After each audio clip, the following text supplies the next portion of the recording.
আসসালামু আলাইকুম। শাকিস কুকিং রেসিপিতে আপনাদের স্বাগতম। বিনি চাল কম বেশি আমরা সবাই রান্না করি শীতকালে।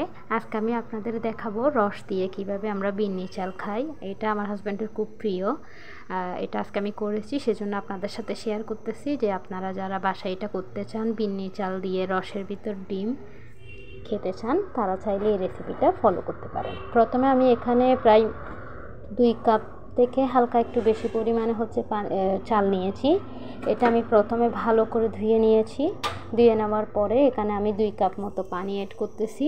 বিনি চালে কিন্তু পানি খুব কম খাই, যার কারণে আপনি চাইবেন যে প্রথমে পানিটা একটু কম দেওয়ার জন্য। এখানে আমি লবণও অ্যাড করে নিয়েছি 1 চা চামচ। লবণটা আপনাদের পরিমাণ মতোই দেওয়ার চেষ্টা করবেন।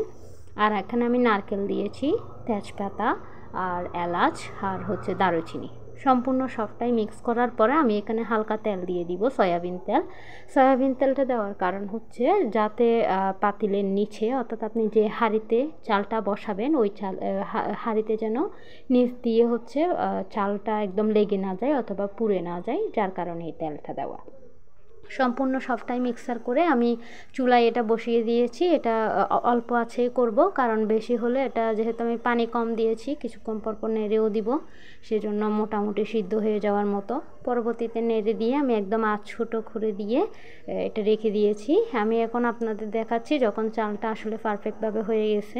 বিনি চালটা একটু আঠালো টাইপসের থাকে, কিন্তু সম্পূর্ণটা যদি ভালোভাবে সিদ্ধ হয় বা মোটামুটি তেল দিয়ে সম্পূর্ণটাই সব কিছু করেন, তাহলে অনেকটা খেতে সুস্বাদুও হয় আর সব দিক দিয়ে পারফেক্টভাবে একদম ঝরঝরাও লাগে অনেকটা।